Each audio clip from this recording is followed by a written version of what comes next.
And we went over a couple for Cloud9, but I also want to throw in there some for SKT, right? Wolf on the Lulu. He played so much Lulu. It has not yet found its way onto the ban phase, but yeah, that for him in summer was incredibly big. And if we are talking about Faker, you know, Cassiopeia definitely had a lot of success for him this summer as well. Rakan banned out those engaged supports that can also use the Ardent Sensor. Of course, don't want to give anybody that opportunity. Sejuani taken away as well. Hallmark, Tank, Jungler, Kalista, and Galio rounding out the bans thus far, but leaves us with a lot of interesting first pick potential. Yeah, it certainly does. Of course, Tristana is the next in line, it seems to be, with AD carries when Kalista has been removed. But with the Lulu that you mentioned, champions like Kog'Maw is going to be a prevalent feature. Champions like Varus can also go quite well with Lulu to have that excess lane control if that's the goal of your team in draft. And of course, Varus has been rising in priority across this first day. Not a pick that we saw a whole ton of coming into this tournament. The play-in stage popularized it, and we're seeing a lot larger regions pick it up as well. And it seems like SKT are pretty comfortable and very happy with their late game and playing into Ardent Sensor and winning 5-on-5s later and playing around objectives. Yeah. So they ban out some early playmaking supports, attacking smoothly there and attacking some of the mobility here. The Galio that you talked about, Jensen showed in mid lane, Impact displayed at top lane. So it looks like SKT are trying to take out any of those kind of surprise cards or big playmaking champions, and just try and grind it down to standard. And we heard it from the desk. So often, if you want to beat a Korean team, well, maybe you can find those leads in the laning phase, but much harder to actually bring it home when it comes to macro. But Cloud9, they're packing some late game punch here already with their first 2 picks. Yeah, I actually do like that they are taking this away from Lulu, mentioned there for Wolf, and combining that with Tristana definitely has seen success. Makes it harder to pick something like a Twitch as the AD carry. Usually means the Kog'Maw is the expected. So once again, when we look at the first 3 champions from SKT, they make a lot of sense. Not surprised from Cloud9. When you mentioned Cassiopeia, I had a feeling that this may be the new age Cassiopeia, especially for someone like Faker. And Jensen, of course, in the plans, one of the first to bring out the Rise, if not the first. The Abyssal Mask rising to popularity, pretty effective against the Kog'Maw as well. Probably comfortable to pick that champion up, now free to ban away any matchups that he finds unfavorable. Yeah, Rise has an interesting time here because with the Kog'Maw, you need to work around the window of that W cooldown. And when it is up, Rise has a very little way into the Kog'Maw to try and close that distance and actually get his damage off, because the drawbacks of Rise, while yes, he did get buffed and supremely popular champion now for the mid lane, still has to deal with those problems of the range and trying to get the combo off and try and bounce with people. Yeah, right now it feels like the battle is going to be which hyper carry can get ahead early so that the team compositions can revolve around protecting that carry. If the Kog'Maw's ahead, then a champion like Cassiopeia does still make a fair amount of sense for Faker, but that could also be something like the Galio, which of course is unfortunately banned in this game. Same thing applies, they've got a plethora of mid lane options that are there just because of how the draft has gone so far. It looks like Cloud9 are going to opt to hide their top laner as long as possible as they do lock in the Rek'Sai for contracts, one of those more aggressive junglers we've already talked about. SKT have the chance to fire back, figure out exactly where the Jarvan will go. Faker debating exactly what he wants to take into the matchup. I guess the question alongside this pick, whatever Faker goes for, is the Jarvan going into the jungle, or is the Jarvan going towards the top lane with Cho'Gath gone? Maokai obviously being one of the more prevalent options. Huni could pick that, take it away from Impact if he'd like, and round out their team composition very nicely. Of course, Faker 7-1 on the Cassio as well, so definitely a terrifying pick in his hands. Not that any pick isn't. It is Faker, of course, and sadly for Huni, he loves to play those carries, but it's looking grim as the countdown ticks down that it might just be Maokai on the top side of the map serving the needs of the team and not himself.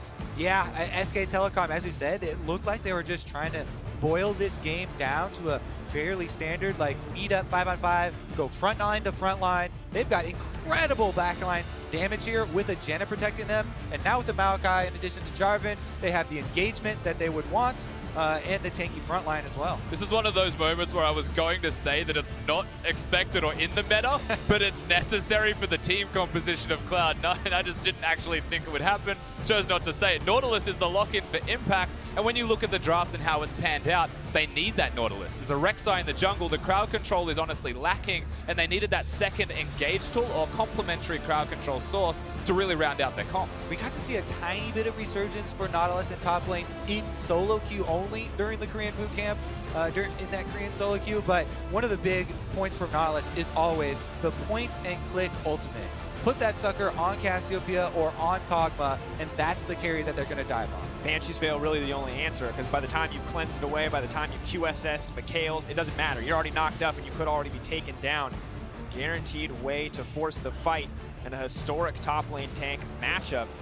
Small buffs may have brought him to the table, but now as we gear up to very front-to-back comps, as you put it, Kobe, Reaver and Coma having a good time on stage, feeling good about their first match here at Worlds. We love the history between the two teams, and those two guys specifically, definitely all coming together in this group as we are about to get on the Rift. Well, if you believe in C9, hashtag C9 win. If you believe in Korean dominance, hashtag SKT win. We'll see if the West can find their first win here, what exactly they want to bring to the table. Yeah, very big moment for both of these teams to see if Cloud9 can keep up with SKT, or if SKT have fully come into Worlds super prepared.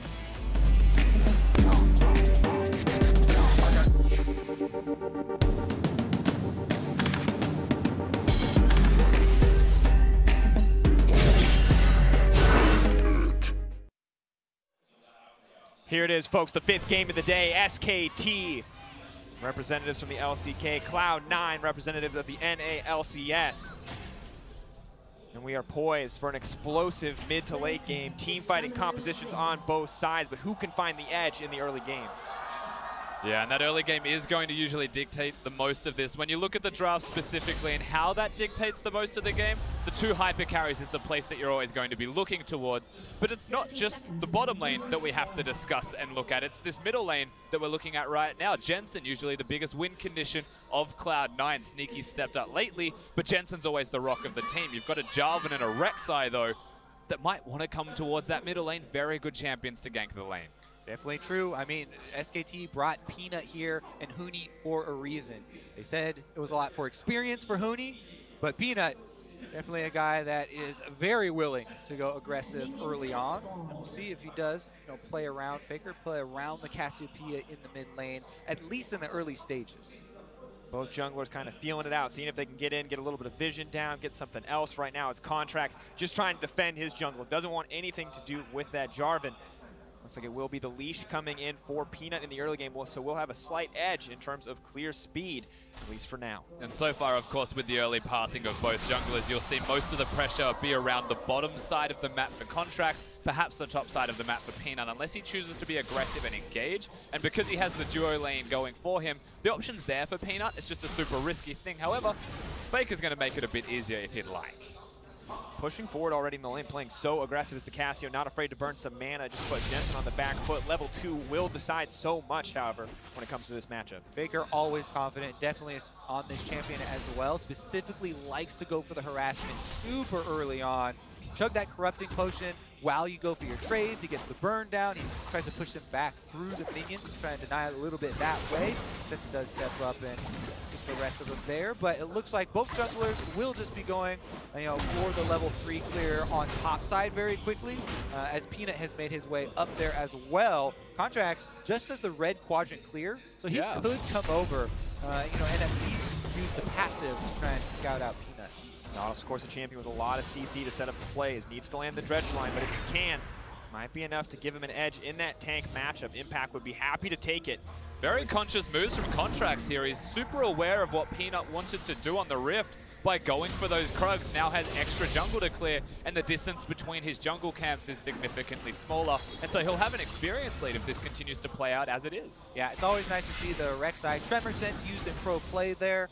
A little bit of extra scouting early on definitely goes a long way. Now Contracts back to clearing the other half of his jungle, whereas Peanut has decided to take domination of the river. Both scuttlers taken by SKT to provide that extra amount of control. Yeah, and it really makes it hard for a jungler to gank when both Scuttle Crabs are there. But Rek'Sai is one of those unique champions that can get over areas and walls that most junglers shouldn't be able to do.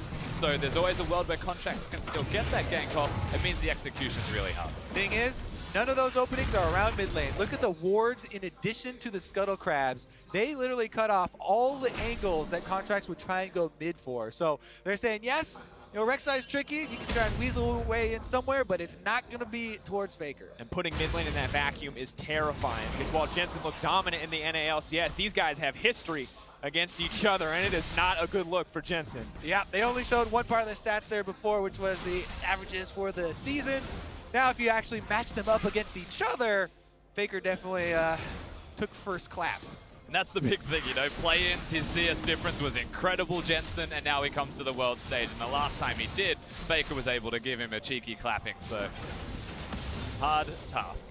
Definitely the case, and of course, you mentioned it earlier, Rusty, we haven't seen the full strength of Cloud9 quite yet. We don't feel like they've been 100% tested as showcasing their dominance across play-ins. And now what can they show us up against SKT? Because it's definitely a do-or-die kind of game in such a close group. Super passive starts as well. The mid laners namely not being active at level 2 for the Cassiopeia means they're looking towards those tier purchases. And now one of them has got that. Jensen is going to be around and a little bit stronger in the current moment if junglers choose to interact. Yeah, I mean, this is a little bit of an exciting interaction because everything else has been fairly calm and focused on defensive farming and cutting off pathways. But that was Peanuts having the confidence to go grab that plant because Rise had recalled. Now Contracts is getting a bit aggressive on him, trying to chase him back. And the earlier experience advantage that we mentioned from Contracts through his pathing, through his clearing, has given him level 5 to 4 in advantage, something that does mean a lot. Yep, Scuttlers do give vision, they do give control, they do give gold, but not a lot of experience, and they're kind of out of the way, so it delays your really efficient pathing through clearing out the jungle. Now Contracts goes for an invade. If you look at the mini-map, he's trying to chase Peanut off the Gromp even.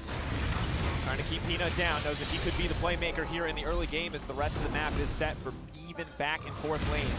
Impact was able to come down there from top line to provide that support, and Contracts does have Smite as well. Peanut, no vision, and he's gonna wait on that cooldown. Gave it a crack. It wasn't quite the steal, but nonetheless, again, Impact goes from top lane, but the reason he does isn't because he has complete lane control. He chooses to sacrifice a bit of that lane control, maybe a CS here and there, to come and help his jungler to enable him. Yep, Maokai not able to push that quickly early on to punish the roam, and Huni does get the wave up into the top turret here, but Contracts is going over a ward and should be quite safe there for Huni. Good information, consistently good warding coming in from SKT in the early game. As much as Contracts is trying to shut down Peanut, it's the vision of SKT that is shutting down Contracts, stopping a lot of these more aggressive plays, the more creative pathing we've already mentioned. And now, while the bot lane may have been pushing early for C9, Bang getting a lot more comfortable here. So now we need to take part 2, right?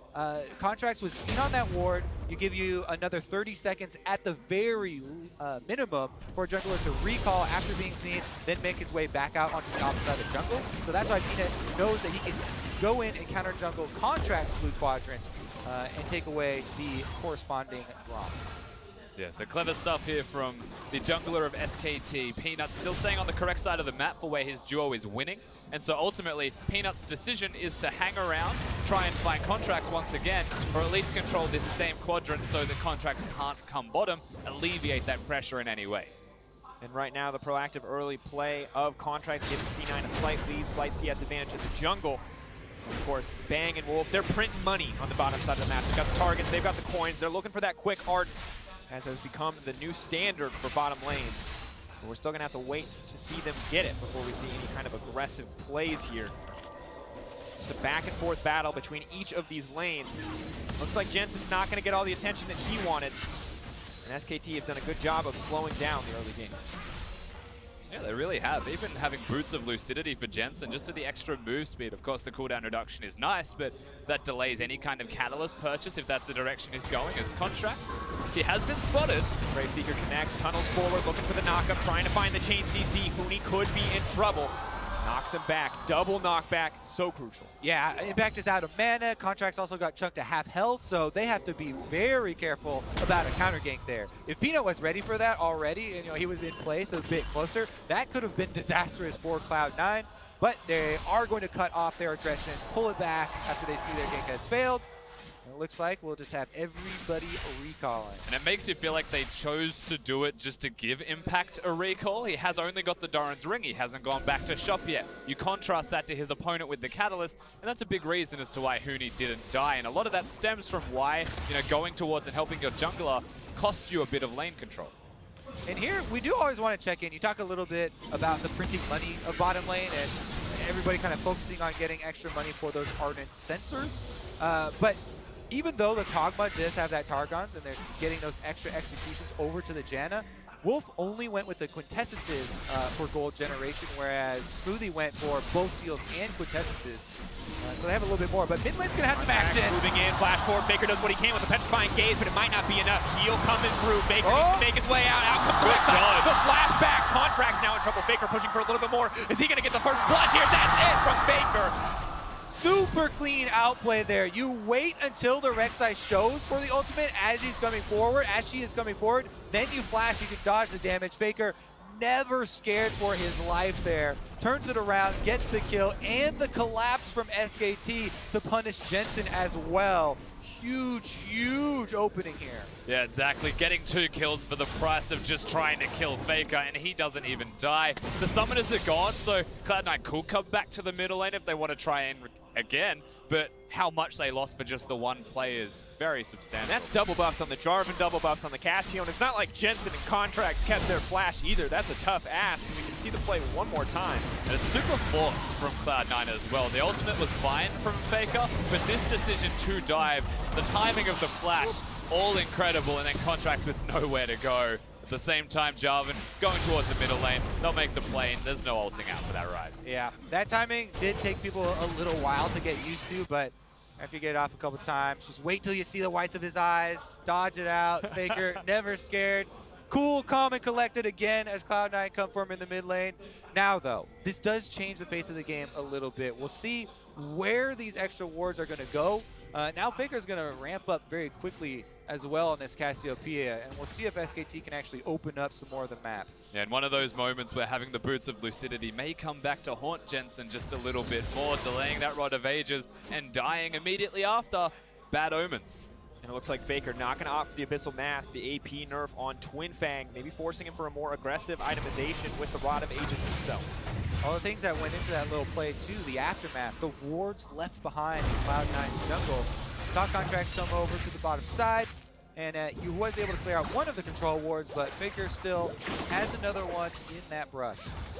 It's repairing the damage though ultimately in the end, and that does get Kog'Maw closer to his 1-item spike. And granted, Sneaky will be trying to scale himself. You're looking at the item build from Bang and saying perhaps the 1-item spike is just that little bit stronger for him. There's less RNG involved, of course, with it. Windsuits plus the Ardent Sensor, also quite terrifying. Not exactly where C9 want to be if it comes to fighting in a 2v2 or 3v3 scenario, but the gold lead definitely not insurmountable on the side of Cloud9 yet. 1K down, slightly north of that, and SKT will see what they can do to keep this going, to extend this.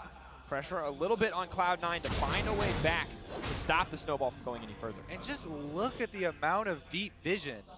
You know, this punish from SKT is still taking effects. Both sides of Cloud9's jungle have deep wards from SKT in them. So they see this swap coming out from Cloud9. They see the move already before Cloud9 are showing past the halfway point. Huni shouldn't be surprised here. It does take a little bit of damage, but reinforcements are already on the way. You know, Wolf and Bang headed up there with the Janna Kog'Maw. Should be able to arrive in time. Yeah, the damage is never going to really mean a kill here onto Huni. He'll survive and be perfectly fine. Cloud9, they've actively chosen 2-lane swap, and that's away from a Mountain Drake as well, which is something that SKT could just waltz on over and take. Faker is Cassiopeia, so he'll do it very quickly, and J4 is adequate enough as well with his early AD and early strength to take down the camp. And that's Cloud9 reacting almost in a negative way because it feels like they have to. They have to open the map up in some way. Forced to respond by SKT. Play not going to get them much for now as the bot lane swaps to the top side, but you bring up the Mountain Drake, you bring up Cassio taking it easily now, and if she takes it easily now, Rusty, that's what you mean she's going to take a Baron, rather, easily later. Could be something important to look at, but itemization starts to complete, and we can see in the end it is the Rod of Ages for Faker. Yeah, happy to get that one at 13 minutes for himself as he returns to lane, though. Impact is setting up to get some punishment down. The backside, Death Star still able to flash forward, looking for the auto, going to get him in with the staggering blow. Peanut goes in as well. Faker has not gone down yet, but he will drop. Peanut not able to get one back, but still a 1-for-1. Yeah, just the 1-for-1 in the end. Faker does die, but Cloud9 throwing everything and the kitchen sink at him just to secure the 1 kill. It's always that at what cost point, but really this time, Contract dies, yes, but he didn't flash out, he knew he was dead. They tried to minimize the damages. Yeah, I think really the main thing they lose is a few minions there on the bottom side for Impact. Sneaky goes fairly effectively on Bang. Ardent Sensor, though, starting to turn the fight. He knows it. Sneaky going to get out of that one with the Buster shot. Good ult comes in from Wolf as well. Yeah, and accidentally times that super well to knock him out of the healing from Janna. Of course, unfortunately, Janna with Ardent Sensor will still get him close to full with just a few ticks of the Monsoon. Yeah, let's talk about the Ardent Sensors for a while. A little bit more in depth than just everyone complaining about the item, right? Some of the things that make it so powerful are that you get this flat health back upon auto-attacking anything. It's not even just auto-attacking champions. It's auto-attacking anything. So you talk about the health regain afterwards, both AD carries right back up to full. It works on minions, just put the shield on them, and everybody's gonna heal back up. In addition to that, the item itself already extremely gold efficient, even without that passive. So that's why the game has really come to revolve around this item and around people kind of rushing towards the champions that can use that item effectively. And we've started to notice people innovating as well, not going towards any kind of lifesteal, even just going towards fervor of battle as their keystone mastery, knowing that the healing does make the difference. And speaking of bottom lane, Bang, just starting to crush this laning phase. Doesn't even have his first item completed. But a lot of strength from the Janna, the extra AD story, making a huge difference in this laning phase. this feels weird, of course. Huni as Maokai getting first Turret Blood solo, but that's what the bottom lane has set up earlier. Against a Tristana and a Lulu, Cog Janna managed to get the structures that close. We'll get hooked, not going to get knocked up. Nice flash out, buffering the animation on the ultimate. Trying to make it to safety, but Contracts can still look for a little bit more. Does have the knock up the flash forward. The depth charge will connect. Huni set to fall, but is healing up as much as he can. Cloud9, though, finally going to get one on their own. So they've been looking for a lot of these kills on the solo laners, and Contracts going aggressively for them. They do finally get one here, but as you said, it feels like a little bit trying to make up lost ground here for Cloud9. Let's see what they can actually do with it, though. Troll Ward does go down. Contracts may find himself alone if Impact finishes that recall. Cassio roaming up as well. Miasma would stop any kind of flash over the wall. Contracts has to run for his life. A solid sidestep, but here comes Faker. He needs to get out of there. Contracts is going to be very difficult for him to get there's out. the Twin Fang, and down he goes. Faker going to grab that one. As we said, you know, Impact was recalling right there, channeling it, and Contracts goes very aggressive. As soon as he sees Peanut, the recall is completed, and they don't have enough intelligence or enough vision to be able to call that Faker as well is down there. So another kill over for SKT. And usually when you don't have enough vision, your answer to that is no. Let's just nope out. But the way that he went as well, Contracts now bottlenecks himself into this spot that he can't afford to stay at. He will get chased down in the end eventually with no way out. Compliments of course, using that tunnel. The correct answer here from Contracts was to not take the Krugs at all, but he still took the greedy play, took the risky play, and then went the wrong direction as the way out. And you have to respect it, because you know he's desperate to find advantage. He's desperate to find a small edge, but SKT has been there so consistently to punish Cloud9 anytime they overstep, and now it's even on things as small as taking an extra Krug game. Faker definitely getting some good money off of the enemy jungler. That makes things even more difficult. Jensen, he does have the later completion on the Rod of Ages, but he's trying to kind of minimize the deficit there. And let's take a moment to set expectations as we move further into the game. We talk a lot about front-to-back team fighting. We talk a lot about how both of these teams scale up really well. Now, SKT have an edge, but how much does that mean? We're going to have to hold that thought, because in goes Peanut. Sneaky trying to make his way out. Well-timed Buster shot to get him out to safety. Yeah, good execution from a lane that is currently fairly weak. Of course, the 2v2s have an extensive amount of gold. In goes the hook. Faker going to land the double. He's going to get knocked up. Staggering Glow brings him in. Trying to 1v1 Jensen. Faker, can he turn this one back? Jensen's running for his life. He might just get clapped. He's bringing himself out to safety. Faker going to run. He will get taken down. Jensen gets the kill. He threw a Q as he ulted away. A good trigonometry there from Jensen. And he's able to throw up his flare afterwards as well. But SKT were very close to turning that one around. Now Impact does find Huni, the member that was not in the mid lane skirmish there for SKT. Still going to be able to get back to the minions, though, no problem. Still two tanks fighting. Still not a lot going to happen. But Peanut trying to zone away Sneaky and the rest of the squad as Bang looks to take down the tower. A little bit extra tanky courtesy of that Target's Brace. not afraid to tank the tower to dish out a little more damage onto Sneaky. Bang playing fearlessly this game. Both these lanes need to recall and spend all of the money that they currently have. 2,600 apiece between the AD carries is more than enough for their first item spikes, and that has delayed perhaps a lot of strength from Cloud9. It is delaying things from SKT also on the flip side, but they're taking extra advantages during the stalemate. The turrets are definitely becoming a problem here for Cloud9. Already early in the game, we talked about how SKT were taking those openings to put deep wards down, but now the Cloud9 territory is more open for them. Here's another look at the skirmish in mid lane. If it was just the 2 versus 2 there, Jensen did get out at the end and throws that you were talking about. Yeah. But C9 also had the earlier support as they had 3 members joining. Contracts as well for a little bit of extra support. That is one of the cleanest things that I've seen from a Rise ulting away. Not something you expect to see until a random white bubble just comes flying across. Fade away, baby. Power Rangers finish. Don't even look at them as they explode. Of course, for Jensen, hasn't found a ton of advantages this game. It was an aggressive 2v2 play in the mid lane that cost them so much, but you can see SKT, this is going to be a hard opponent for them to crack. 17-0 with a 2K lead at 20, and we're about 3 seconds away. They're looking to make it 18. And it's over 2K. Oh no. Grim path. Once again though, the advantage not quite crushing. 2.5K, definitely a significant lead. But until someone takes a Baron, game not decided. However, Cloud9 got to clean it up. They can't afford to keep losing members. Did a sapling just take that blue buff away? I think it did. Let's find out. Well, he doesn't have it. Well, Jensen does not have Rek'Sai doesn't have it. Huni does indeed have the move up there for yourself. We're over here playing League of Legends. Huni's playing 4D chess with his saplings.